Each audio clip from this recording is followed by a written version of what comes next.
Greetings and salutations. Welcome back, guys, to another cast of The Lord of the Rings, The Rise of the Witch King. This is the expansion pack to the Battle for Middle-earth 2. And today I'm going to be casting a game on the map called Rhun. It is a 3 versus 3 map. And to cast this game I'm going to be using the software called Bandicam, as I believe there is a label up along the top side here. If you guys are interested in casting or recording anything, really, it works for recording anything you're pretty much doing on the screen. Very handy software, very easy to use, and definitely recommend it. But anyways, let's go ahead and get into this game. So this is going to be a 3v3 on the map Rhun. Spawning in the top left side, we have the goblins, and playing the goblins is going to be the GoblinKing. Go figure that. His ally is myself, Mastercloud, spawning in the center left side as the dwarves, and our final ally is going to be Zorro 134, spawning as Mordor in the lower left hand side. Our opponent spawning in the lower right hand side is going to be Shiva, spawning as the dwarves. His ally to the north is going to be Bacolas, also spawning as the dwarves. And to the top we have Tacolas spawning as men. Most likely those two people are buddies, Bacolas and Tacolas. But anyways, I should note this is a 4K game. Everyone starts off with 4,000 resources. And really between the 4 races that we all spawned as, it's probably going to work out the best for men. The men have one of the best 4K starts, able to get both Aragorn and Boromir. And dwarves is a little bit harder of a 4K start. You have to choose between King Dane or getting Prince Brand out as well. Glowing in Brand. It's just a really tough decision.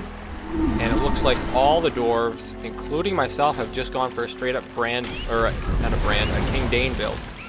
The goblins, it looks like our ally, the GoblinKing, has gone for Azog and the GoblinKing. So good choices there. And Zorro going for an early batch of Easterlings to grab this outpost, as well as Mouth of Sauron and Gothmog.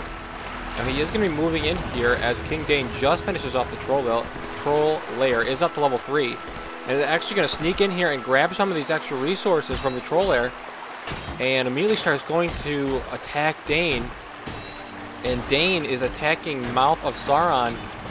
Definitely not the right choice here. He wants to go for Gothmog, pops his first heal. King Dane is now level 4, he does not have another heal. Looks like his ally comes in with a second heal. But Dane is in a lot of trouble. He's dealt half damage only to Mouth of Sauron. He needs, with Dane, you need backup troops. He has some health, but not enough health at level 3 to take on Gothmog and Mouth of Sauron. And they are going to chase him down. Is he going to get a third heal off? No. So Mouth of Sauron, Zorro here doing very well, taking out King Dane early here for Shiva at the bottom, and he's going to be in a lot of trouble.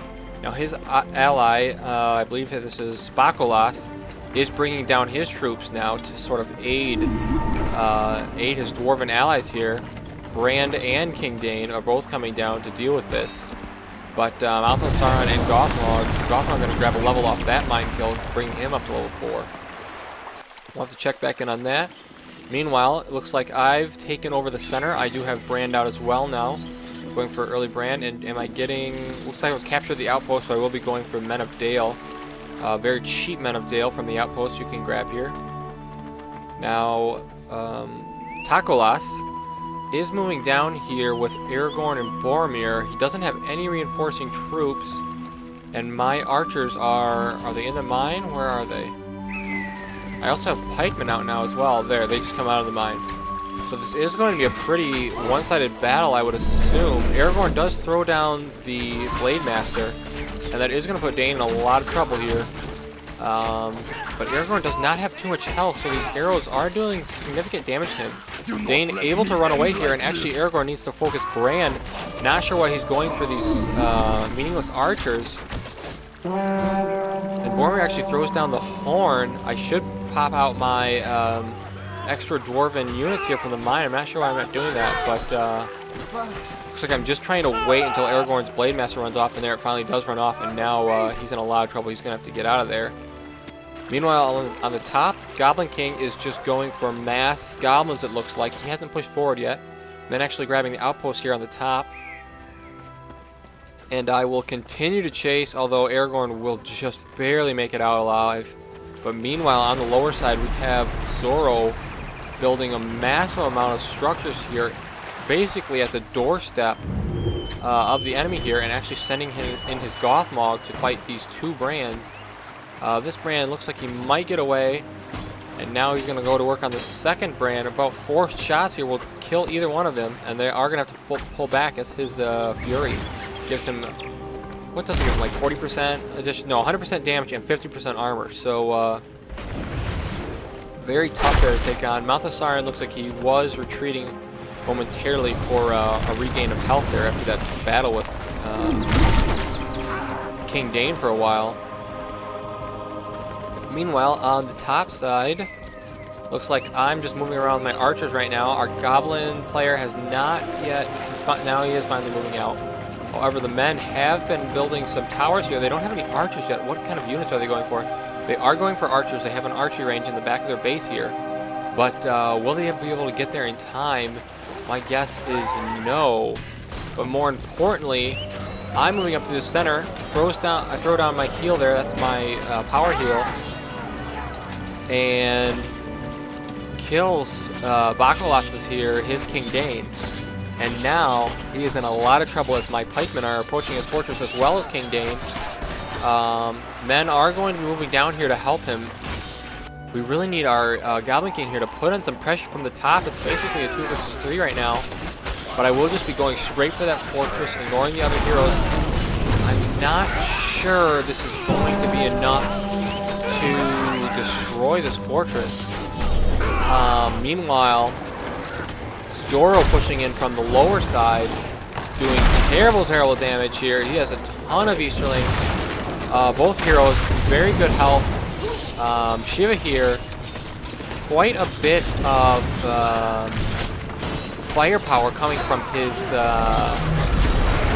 fortress here, but I'm just not sure it's going to be enough, especially with we have 3 battering rams away. And Shiva here looking to be in a lot of trouble. Meanwhile, my King Dane does escape. However, my archers are in a lot of trouble. Guardian's coming up here to back this up. Bacolas here, or Tacolas here, protecting his ally, but Boromir is going to fall, it looks like. Well, King Dane gets the final hit there too. He grabs an extra level, and now Aragorn is left to fend by himself with just Dane supporting in the back, which just is not going to be enough. And the goblins now destroying the 2 towers on the top side, finally moving in, putting some pressure on that top guy, and he's in a lot of trouble. Meanwhile, Zorro takes out the fortress at the bottom, and with that, there goes the final building of Shiva. He is defeated, and with that, wow, they are in a ton of trouble as we're pushing from all sides here, and this battle is pretty much over as my King Dane battles this King Dane, who is actually attacking Bran. Whether he gets him or not doesn't really even matter. There's just so much damage here, and he's going to chase him down regardless. But Bran actually going for the mine now, does manage to finish him off there, but sacrifices his hero to do it. And now Zorro moving in from the lower side. Meanwhile, the goblins have reached the fortress on top. Azog is in there. You can see him glowing right there. He is up to level 6 already. And that fortress, there's just no way that this guy is going to be able to survive. The dwarves here desperately trying to make a last stand, but what can they do against this? The answer, nothing. So that is going to be, I believe, game over. This was a very short battle, but a very decisive one nonetheless. Really what did it was Zorro's push. There goes Bacolas just defeated. Zorro's push in the bottom, killing off King Dane so early, letting his King Dane die so early with Shiva, and just not. And with that, all of his allies here had to send down their forces, and didn't have enough to defend their own territory. And with that, I think it's just going to be a pretty straight up win there. So, thanks for tuning in, guys. I appreciate it, and I will see you guys next time.